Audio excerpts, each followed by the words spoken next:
Good day and welcome to the Q1 FY22 earnings conference call of Birlasoft Limited. As a reminder, all participant lines will be in the listen-only mode and there will be an opportunity for you to ask questions after the presentation concludes. Should you need assistance during the conference call, please signal an operator by pressing star then 0 on your touchtone phone. Please note that this conference is being recorded. I now hand the conference over to Mr. Vikas Jadhav. Thank you and over to you, sir. Hey, thanks, Rituja. So good evening to everybody. I'm Vikas from Investor Relations, and joining us today we have our CEO and MD, Mr. Dharmender Kapoor, DK, CFO, Mr. Chandrasekhar Tyagarajan, Chandru, Roop Singh, our Chief Business Officer, Shri Rangnath Kulkarni SK, who is our Chief Delivery Officer, and Arun Rao, who is our Chief People Officer. So please note that anything which we say on this call and which refers to our outlook for the future is a forward-looking statement and must be read in conjunction with the disclaimer which we have put up in our investor update and which has been uploaded to the stock exchange. I now hand over the call to DK. Over to you, DK. Thank you, Vikas. Are you able to hear me well? Yes, DK. Okay, fantastic. Yeah. Good evening and welcome to Birlasoft's Q1 Financial Year 22 earning call. Let me begin straight away in providing details on our performance for Q1 Financial Year 22. Birlasoft begins new financial year with a good confidence on growth momentum, enhanced confidence with its clients, and continues on optimizing our operations. Year with a good exit rate, both on quarter-on-quarter growth as well as full-year revenue growth despite some of the challenges in our client industries during the pandemic year. For Q1 results, our revenue is at $128.4 million versus $120.3 million in the Q4 of previous financial year, and this was an increase of 4.1% quarter-on-quarter growth and 5.9% year-on-year growth. The quarter-on-quarter growth comes despite the loss of some revenue due to leaves taken by our employees in the peak of second wave of pandemic in India. The loss of revenue did have an equivalent impact on EBITDA as well. EBITDA margin for Q1 was down marginally at 16% versus 16.9%. However, in absolute terms, it is flat.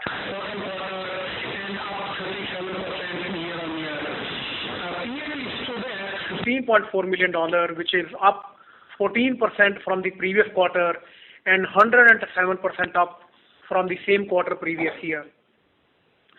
We signed TCV deal wins of $153 million in Q1. New business TCV wins were at $94 million in Q1 versus $89 million in the previous year. We have seen some quick uptick in the new business.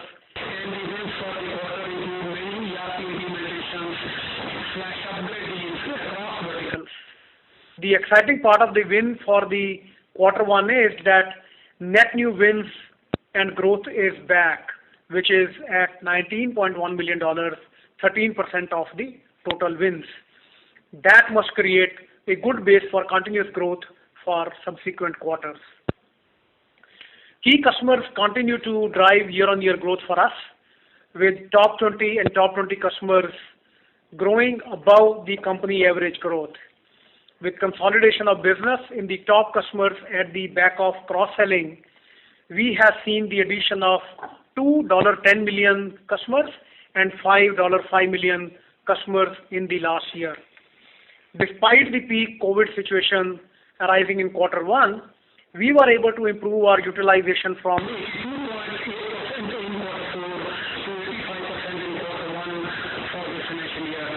utilization has improved significantly by 7% from Q1 levels of Q1 of the previous financial year at 78.2%.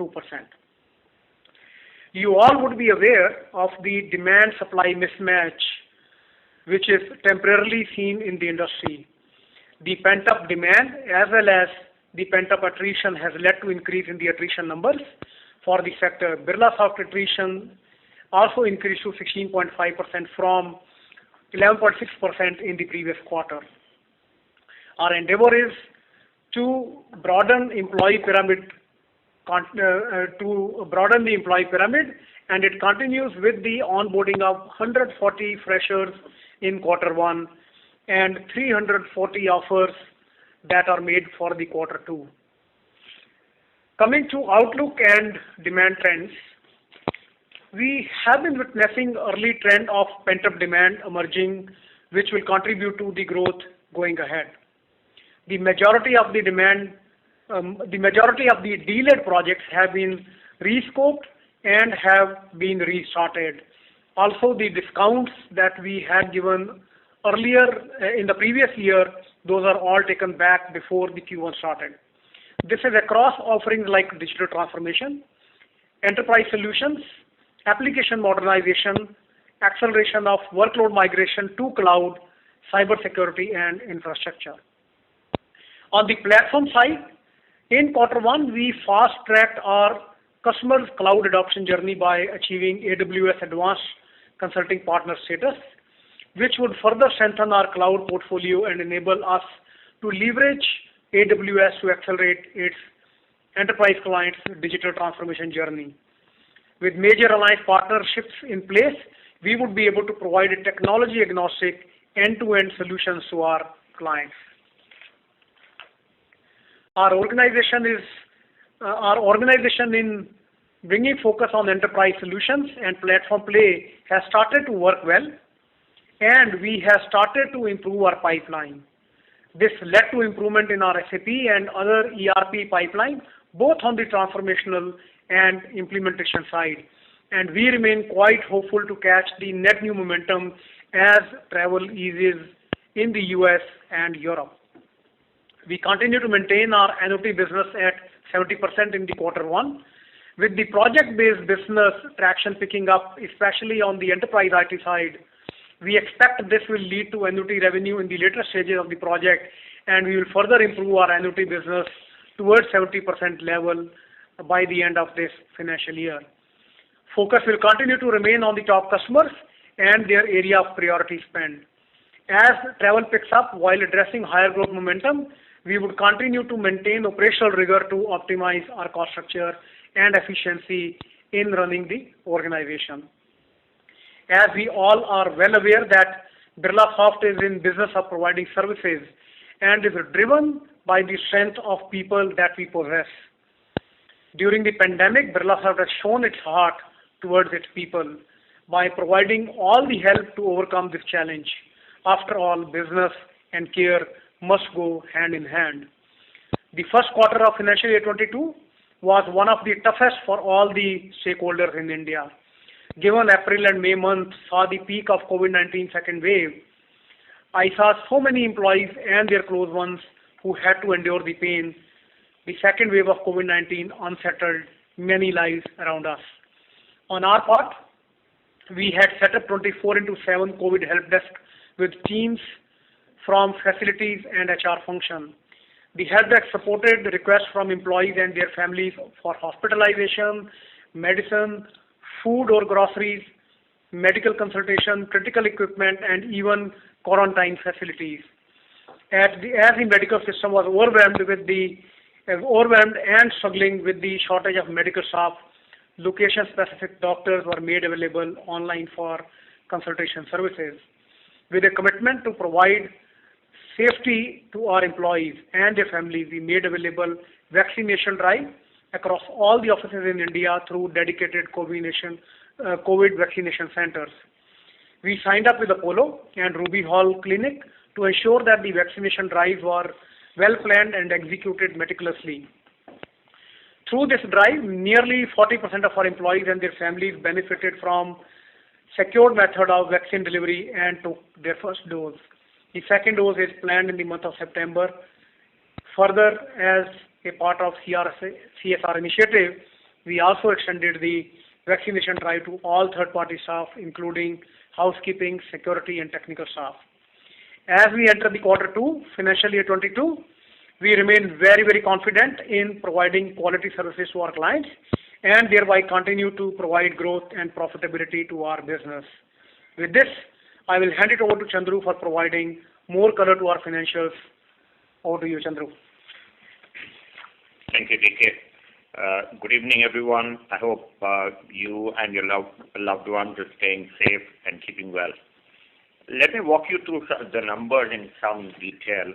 DK already spoke about the Q1 revenue at 128.4 million versus the fourth quarter revenue number of 123.3 million, 1% quarter-on-quarter and 5.9% on a year-to-year basis. A point to mention here that we had negligible quarter-on-quarter cross-currency impact, and therefore the numbers would be the same on a constant currency basis as well. On a year-to-year basis, the constant currency growth rate would be 4.1%. Our EBITDA number at 20.5 million was a shade lower than the fourth quarter number of $20.8 million, while we were up 37% on a year-to-year basis. The EBITDA margin at 16% in percentage terms was up 363 basis points on a year-on-year basis, slightly down 90 basis points on a quarter-on-quarter basis. The margins were impacted on account of a few factors. One, we had higher subcontractor costs in the past quarter. There were also increased hiring and recruitment costs, and this relates to the comment that DK made around the talent supply challenges that the industry faced in the past quarter. We had some tailwinds as well. There was improvement in utilization that obviously helped our margin. There was also some rupee depreciation that helped in the margin marginally as well. Our other income at 2.9 million in quarter 1 compares with 700K or 0.7 million in the quarter 4. We had a positive forex swing of about 1.9 million on a quarter-on-quarter basis, primarily due to restatement of our assets and liabilities as of 30th June 2021. Our tax rate for the first quarter, the effective tax rate was 24.9%, and this compares to 27.7% in Q4. You will recall that we switched to our new tax regime effective the previous financial year, effective third quarter to be precise, and that has led to a reduction. Going ahead, I expect that the effective tax rate will stabilize at between 26 and 27%. Our DSO, which is an indicator of our collections and receivables, saw further improvement of 2 days quarter-on-quarter on the back of very strong collections in the past quarter. It stood at 54 days versus 56 days in Q4. Cash and cash equivalents stood at 154 million, which is 1144 crore rupees as of 30th of June. This was marginally above the 153.1 million as of the 31st March.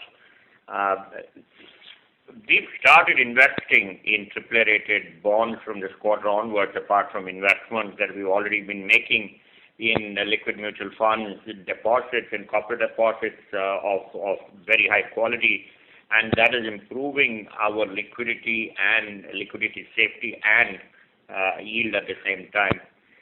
We spent about $1.5 million in CapEx in the past quarter, capital expenditure.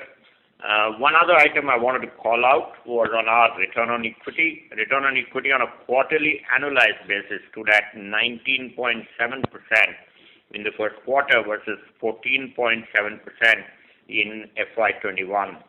Overall, we are very happy about beginning the year on a positive note with all-round improvement in all of our key metrics. However, with the improving pandemic situation and the fast pace of vaccination, we expect some expenses such as travel, facilities, etc., to come back in the second half of the year. Our endeavor will continue to be focused on operational efficiencies. On that note, let me throw the floor open for questions. Thank you. Thank you very much. We will now begin the question and answer session. Anyone who wishes to ask a question may press star and 1 on the touchtone telephone. If you wish to remove yourself from the question queue, you may press star and 2. Participants are requested to use handsets while asking a question. Ladies and gentlemen, we will wait for a moment while the question queue assembles.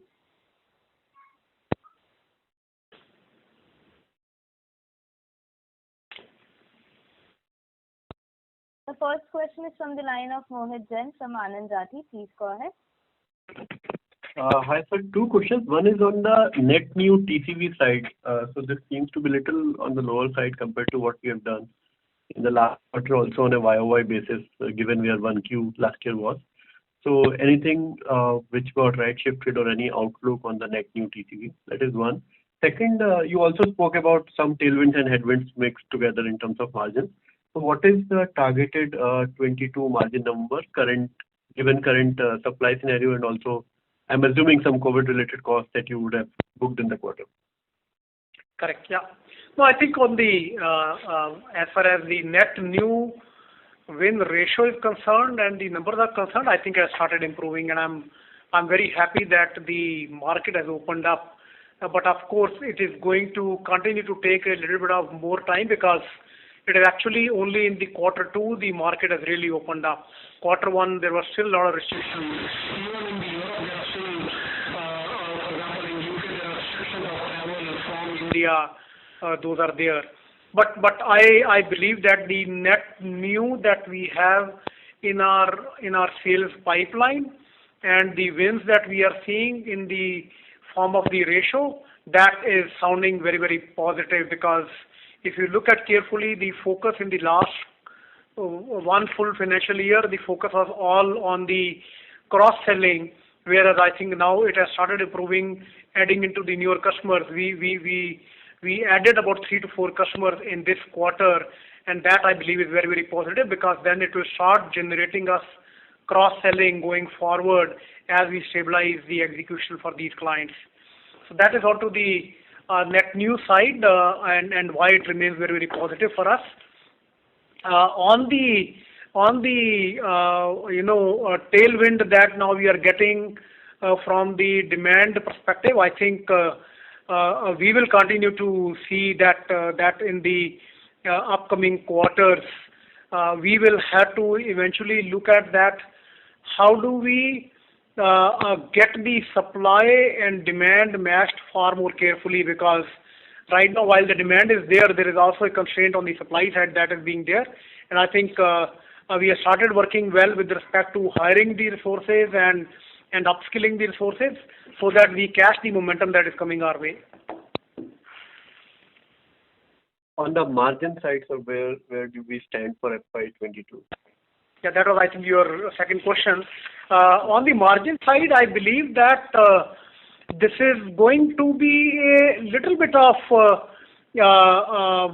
stability, I would say, at the similar levels in the quarter 1 and quarter 2. Quarter 1 we have seen already, but in the quarter 2 also, because there will be increments that we will be giving in the quarter 2, so some impact will come. At the same time, there are other places where we are improving our margin also, so some part of it we will be able to recover. So I believe that in the quarter 2, I would expect the margin to be at a very similar level and remain stable. But I think in the quarter 3 and quarter 4, I believe that some uptick will start happening. Quarter 3 also have a headwind of lesser number of days, so there could be some challenge that can be there. And also now that we are anticipating a third wave, and those are some of the things which are unknown. But looking at the way the numbers stack up today, based on the demand that is coming our way, based on the way we are delivering and what optimization we are doing, I believe the quarter 2 will be at a very much similar level. So you are saying the wage hike impact you will be able to absorb completely on a net basis in 2Q. That is what is our plan. Absolutely. Okay, and then we'll see how second half progresses. That's And sir, right. last is on the top 5 client, there was some weakness, and so was the case with healthcare vertical. There was no growth actually. There was some decline on a YOY basis. So what should we expect there? What is happening in that vertical, and is top 5 also related in some sense to that vertical? Yeah, I think that is the one most exciting vertical that we have because of some of the key wins that we have had.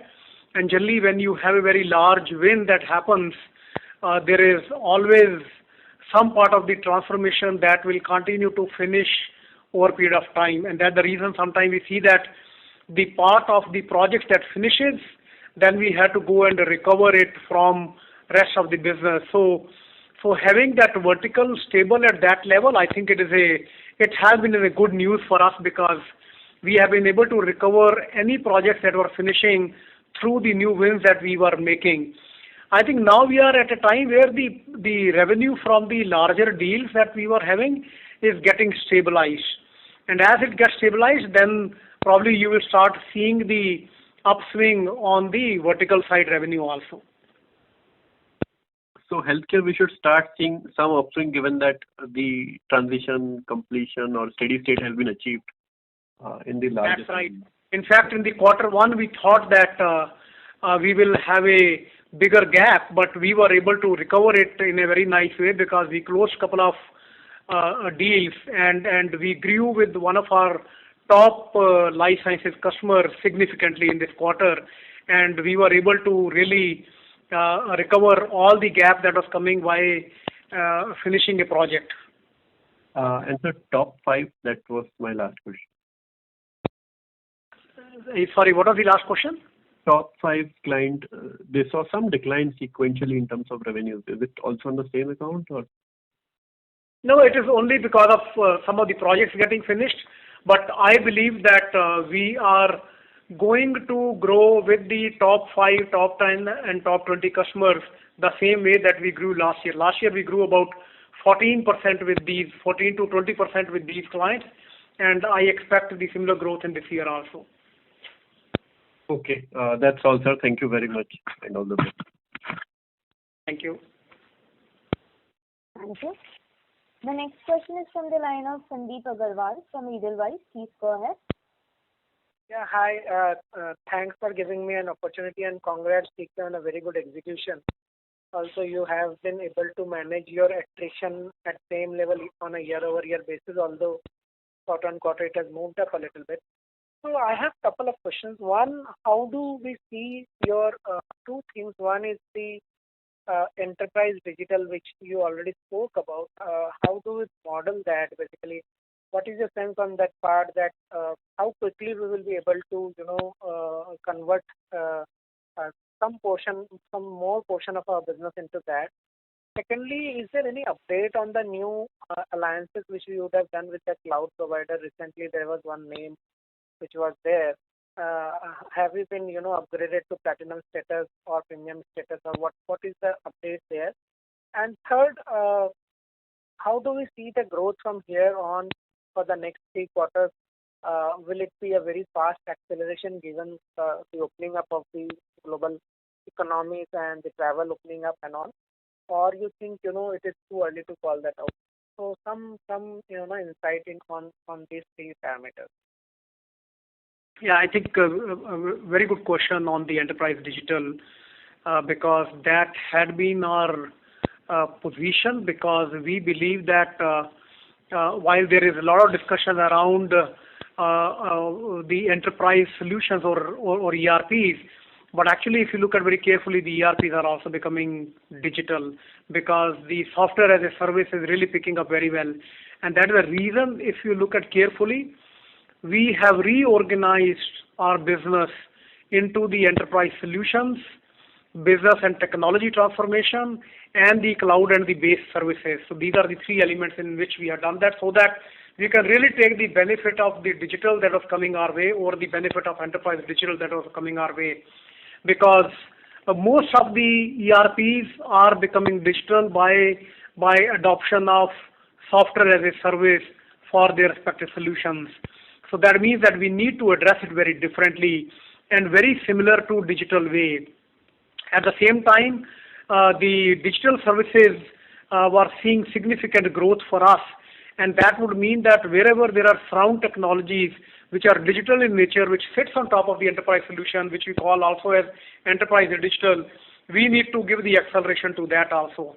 And that all depends a lot on how quickly we build a relationship with the OEMs and the solution providers. And that's the reason you saw the significant focus on building a very strong relationship with Microsoft earlier, now with the AWS, and now we are moving into the Google also, so that with the hyperscalers, we are able to build the relationship in a very strong fashion. For the clients, while we will remain technology agnostic so that we bring the best of breed solution to them, but at the back we should have a very strong solution where we can decide what is the best for our client. We can package our services and solution on that. And it will be based on, it will then be connected on the industries at the back, which is BFSI, energy and utilities, life sciences, or manufacturing. So at the back, it will be connected on that also. So enterprise digital, in my opinion, is now getting to a good level of maturity for us. And I believe that the reason that we have started seeing much better growth in the digital revenue now, even when it is sitting on top of the enterprise solution. And that is also helping us go and close the enterprise solution business or ERP business also, because when we tell our clients that we can deliver you much superior value, they go and then try to do the transformation keeping all that in mind.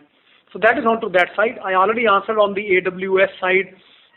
We upgraded our partnership with them.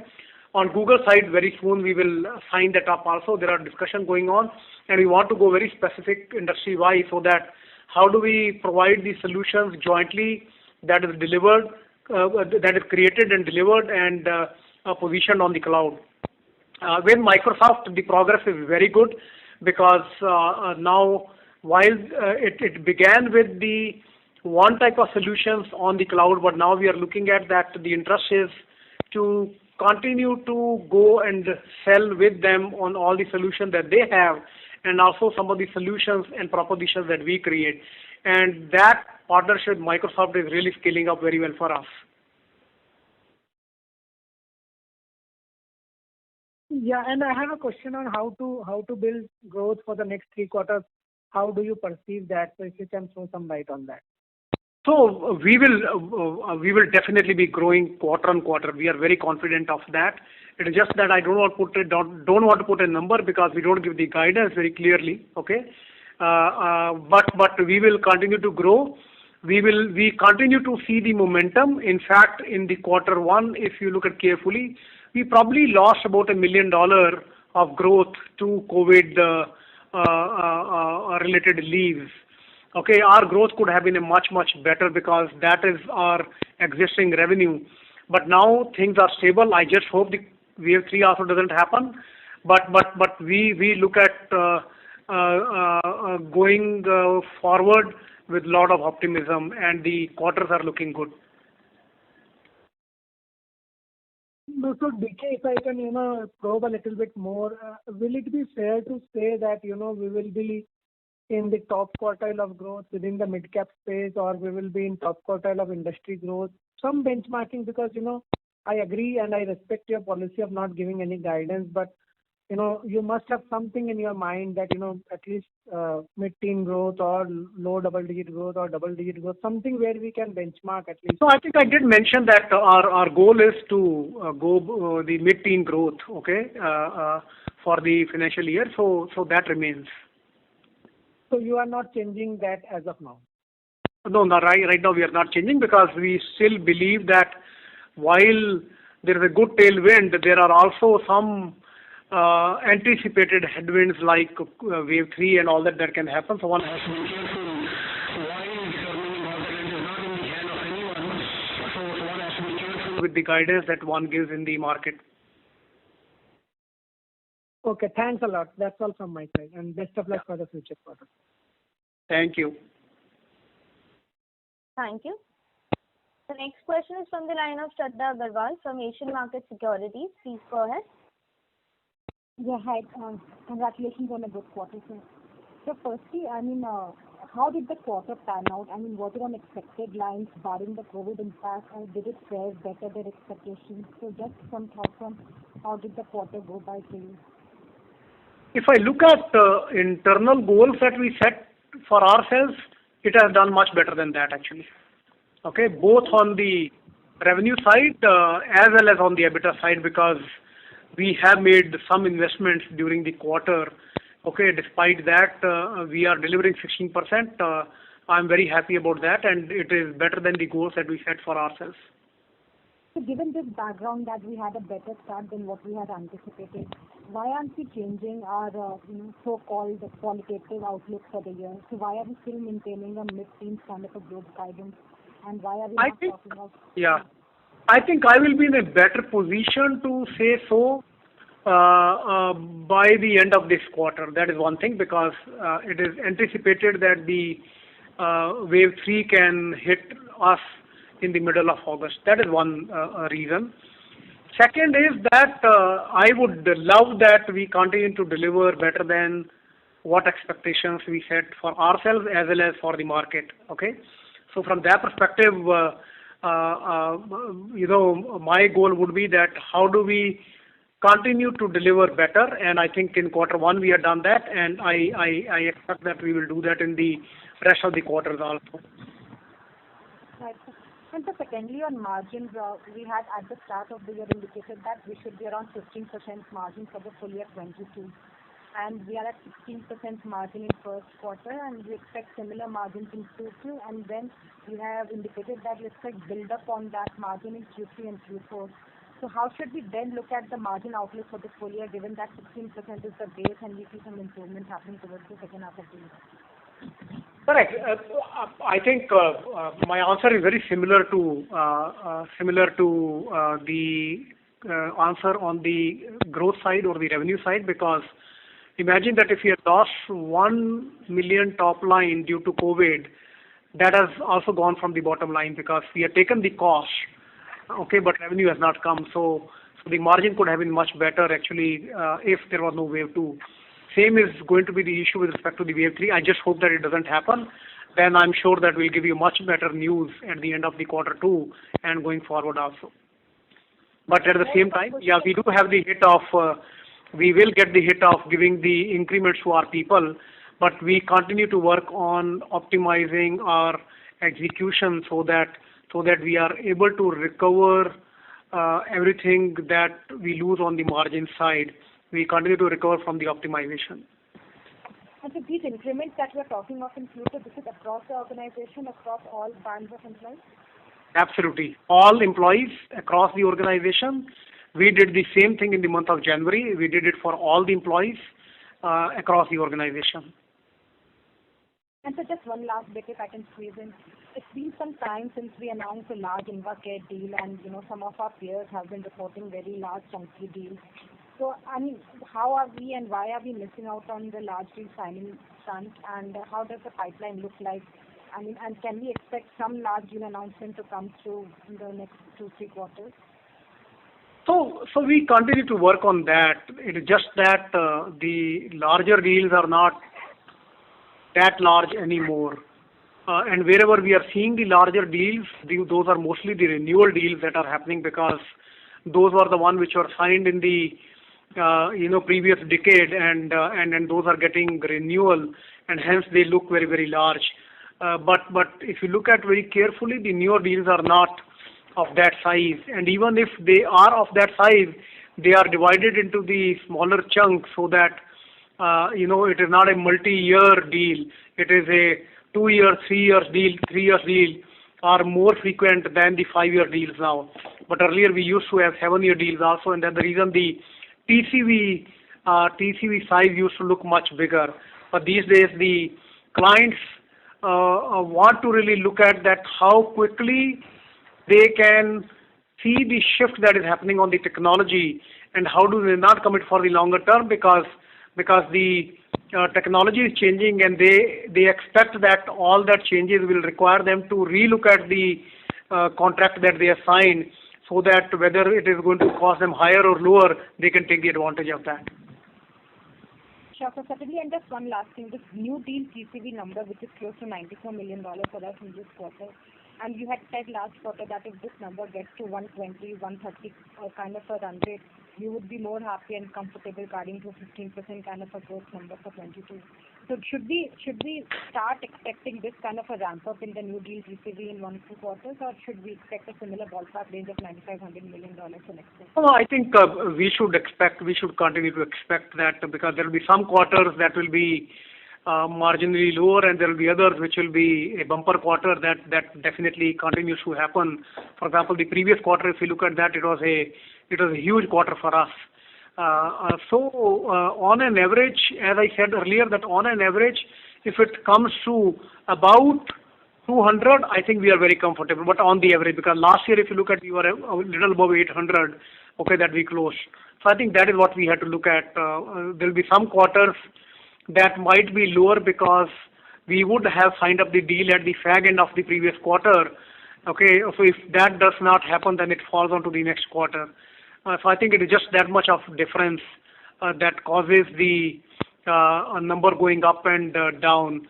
And we have a very strong pipeline today.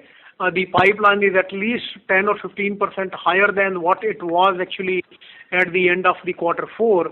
And when that is there, that would mean that the upcoming deals will definitely move up.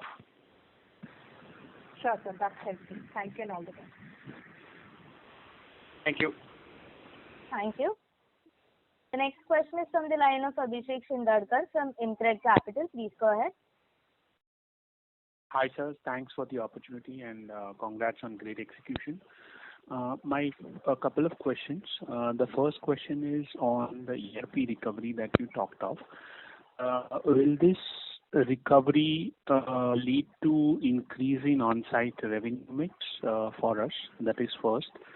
The second question is on the segmental margin movement. BFSI and life sciences had a pretty soft Q1. Despite that, they have seen a sequential dip in margins. So how should we read that? Any color could be helpful.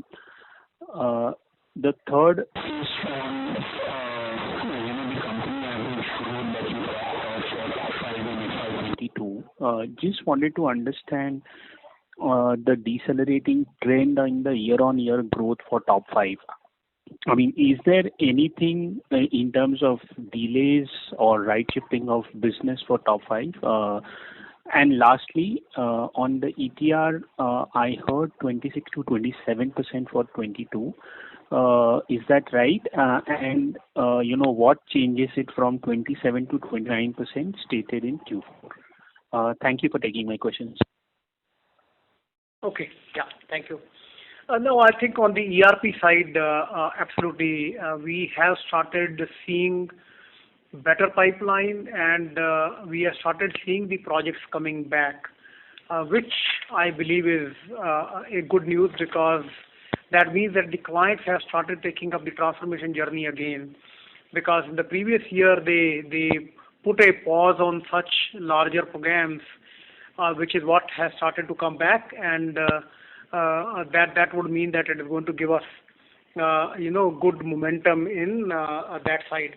Now, whether it will increase the on-site revenue or not entirely depends upon the situation that we are in. For example, when the travel is not happening, we often start the projects by hiring the local people, because they are quicker to hire and start the project quickly. Whereas in India, when the supply becomes a constraint, the resources can take 3 months to join, and sometimes they drop at the last moment also. So from that perspective, yes, in the shorter term, we will see some uptick in the on-site revenue. But eventually it will balance out, because the moment we get the people hired at offshore, we go and replace the subcontractors with those resources that we hire at offshore. At the same time, the client is already and always in an agreement that that is how the whole resource loading will happen.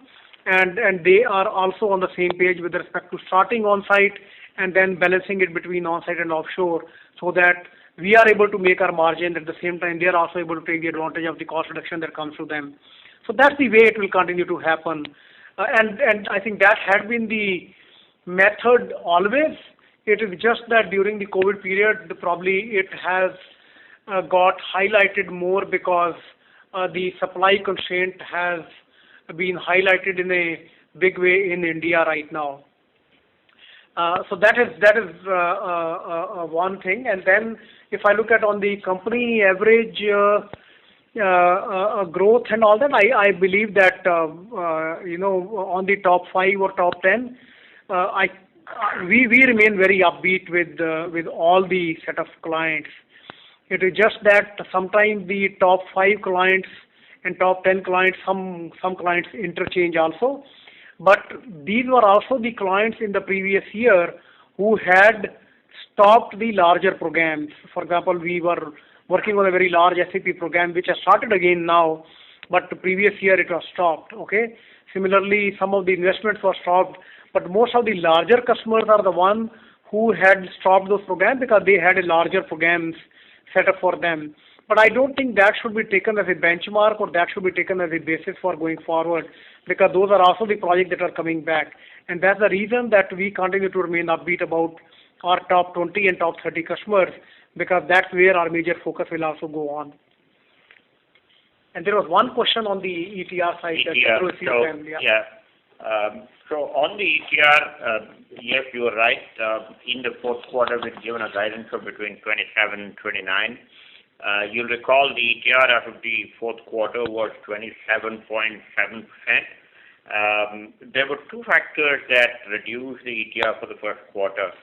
One, of course, given that it was the fourth quarter, we had to do some true-up after moving from the old tax regime to the new tax regime in India, and that caused some I would say a higher tax rate, effective tax rate in the fourth quarter. Two, this was the first Q1 was the first, I would say, quarter in the current financial year where we had an opportunity to take stock of how our ETR will move based on the revenue and margin mix that we see by geography, and therefore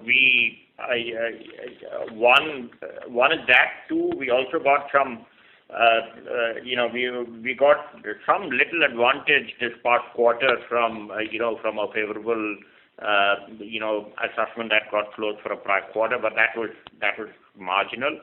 But overall, I'm confident that we should be able to get to between 26 and 27 going forward. So that's why we said it will be more reasonable to expect a lower ETR than I had given in the fourth quarter. That's helpful, sir. I'll just remind one question on the segmental margins, especially on the BFSI and life sciences part, and a follow-up to your comment on the stopping of large program on the SAP side. Was that largely because of COVID uncertainty, or it was also a staffing or any other issue? Thank you again for taking my question. In the beginning, it was definitely because of COVID, because when they all are working from home, starting a complex program becomes very difficult because you need to do a lot of meetings, workshops, whiteboarding, which becomes very difficult when everybody is working from home. So that was one primary reason. Second, all the industries which are our clients actually saw the decline in their own business, and they were not too sure how bad it would be. So they started putting the cost-saving measures on their side. And most of the time, the cost-saving measures will be put on the newer program and the more complex and larger programs, and not on run the business. The run part will continue to happen as it is, because that's a matter of survival. But the larger programs which are more discretionary in nature, those are the ones which will be put on hold, and that is what happened with them.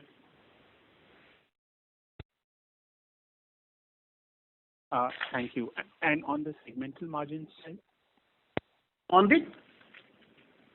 So on the segmental margins, on a quarter-on-quarter basis, BFSI and life sciences have seen a significant cut despite having soft growth. So was it that, there were transitions of deal wins, that we had won earlier, or, anything to read on that?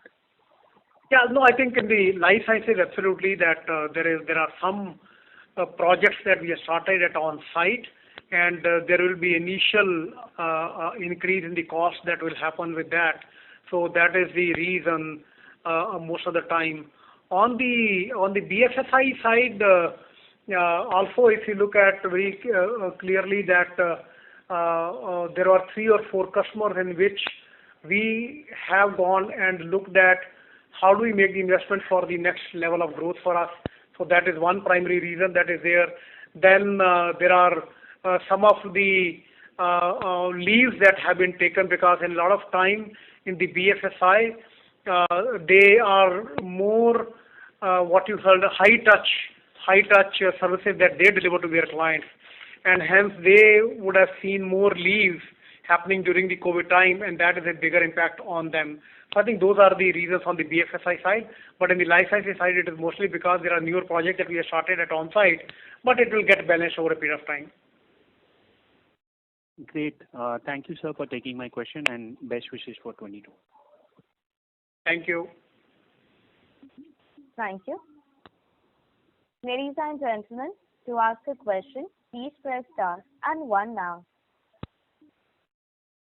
The next question is from the line of Dipesh Mehta from Emkay Global. Please go ahead. Yeah, thanks for the opportunity and congrats for strong execution.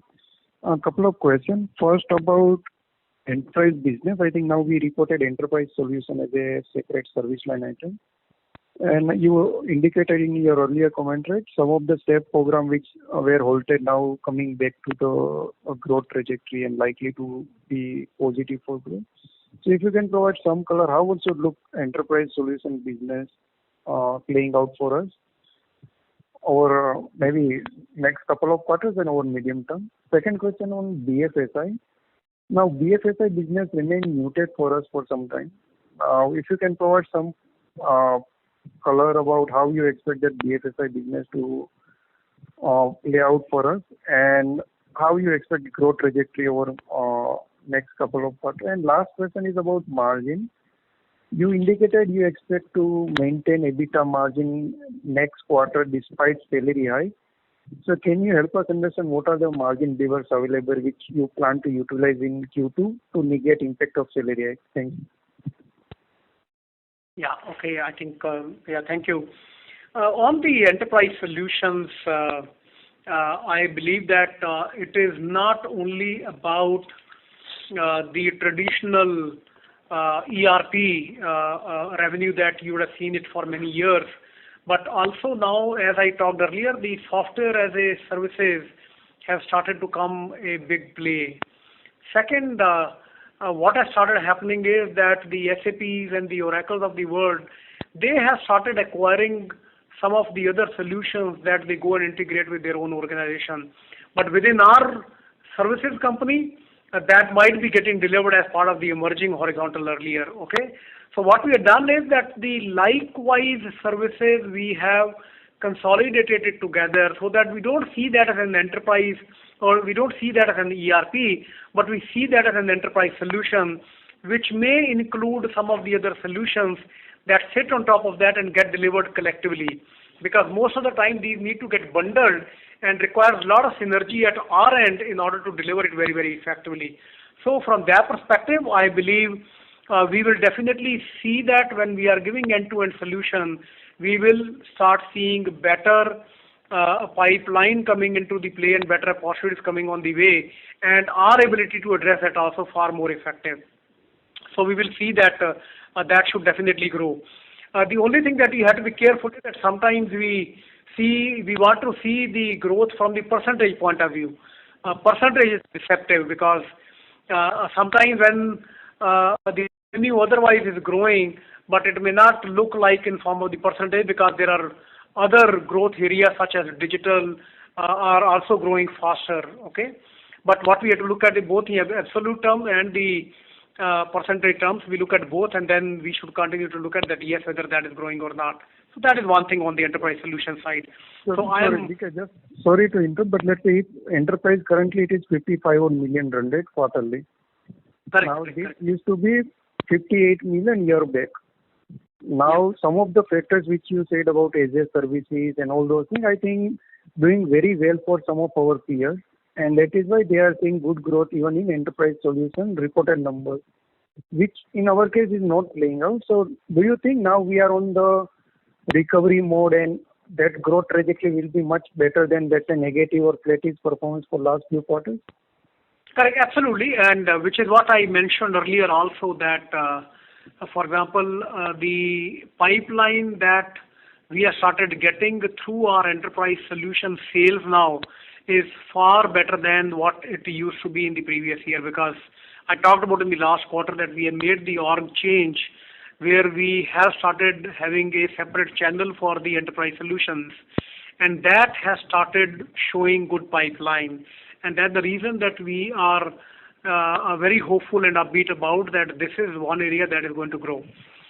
Moreover, what we have done, as I said in my comment earlier, that we are integrating it and making it far more complete by bringing in the software as a service solutions, so that when we get in front of the customer, we provide them the best of the breed solution.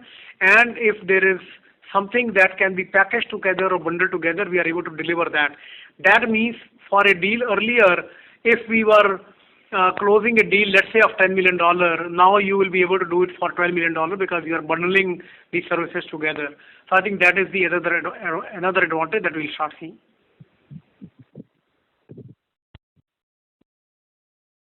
Okay, and you can reply to other two questions. Thanks. Okay.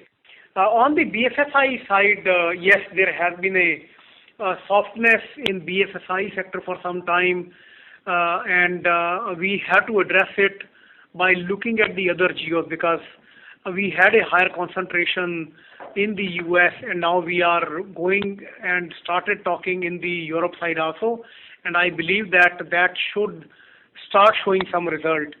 We have yet to see that how that will pick up, because one, that we had to have the geo approach in the BFSI space.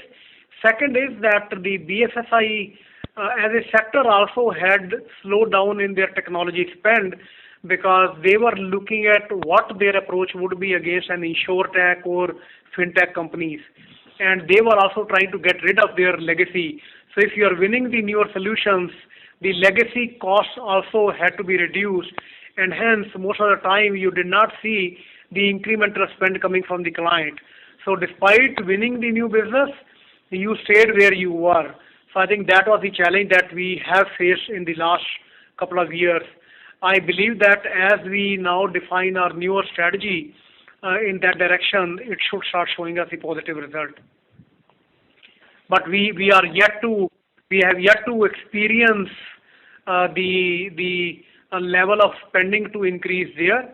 But I think with the newer solutions that are coming into the play, I am very hopeful that it should show us some good growth there. And about margin? On the margin side, I think I mentioned earlier in the answer that we aim to be flat in this quarter, because there are both headwinds as well as some of the optimization that we are doing. Both are there, and we want all the increased spending that is going to happen, we want to balance it out with the optimization that we will do. And if we remain flat... What are the levers? DK, when you say optimization, what would be, because utilization, I think we are at peak. Correct. Yeah, the pyramid is one big lever. The pyramid is big lever. The subcontracting side is a second big lever, because in the quarter one, if you look at, we have our subcontractor cost increase because we had to start the program sitting at on-site, and that would mean higher cost for us at the on-site. But as we get people now at offshore, we will start replacing the subcontractors also. So that will be the second advantage that will come into the play. Third advantage is very clearly that the margin that we lost because of the COVID leaves, I think that we hope that it doesn't come in the Q2. That is another lever that is there. Fourth is the way we hire. Okay, now that we have the pipeline of people joining, it is not as bad as it was in the Q1, because in the Q1 it was a sudden demand that came up for everyone and everybody started running after the resources. I believe that it will be getting better in the Q2, but eventually the real advantage will come actually in the Q3 and Q4 for that. But some advantage, or at least the balancing, will happen in the Q2 itself, and I think that is going to give us, if it doesn't give us the advantage, it is not going to give us any incremental disadvantage because of the capacity being available. Okay. Can you quantify salary hike impact you expect in Q2? Thanks. I'm sorry, ask the question again. Can you quantify salary hike impact you expect in Q2? Chandru, did you hear that? I'm sorry. No, can you repeat that question, please? Impact of salary hike expected to Okay. hit our margin next quarter.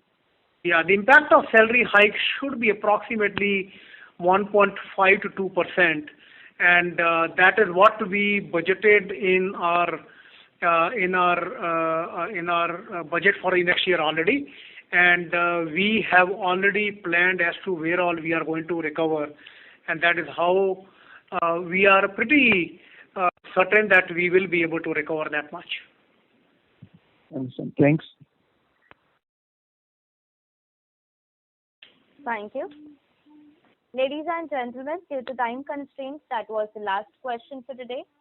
I would now like to hand the conference over to Mr. Dharmendra Kapoor for closing comments. Yeah. So thank you very much to all of you for joining the call.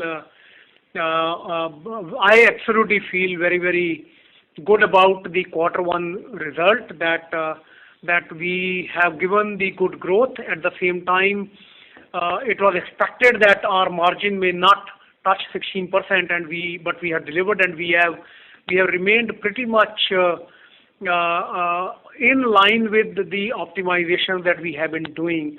Otherwise, the impact could have been higher because there were many headwinds during the quarter, but we have been able to really counter that with the optimization drive that have been there in the organization, and I expect that in the next quarter also we will continue to maintain that. Having said that, the demand definitely is there. We are far more certain with the changes that we've done in the organization on the enterprise solution side, because we have started seeing better pipeline. The confidence with some of our clients is very, very high, because there is a significant growth that we are seeing with those clients, where we actually saw a decline in the previous year, and there is a very good growth with the key top 5, top 10 clients that is happening, and in my opinion, that is what is going to drive a lot of momentum for us in the Q2 and Q3 also. So having said that, I think the optimism remains, and I'm sure that we will continue to deliver very good result to all of you. Thank you very much. Thank you. On behalf of Birlasoft Limited, that concludes this conference. Thank you for joining us, and you may now disconnect your lines.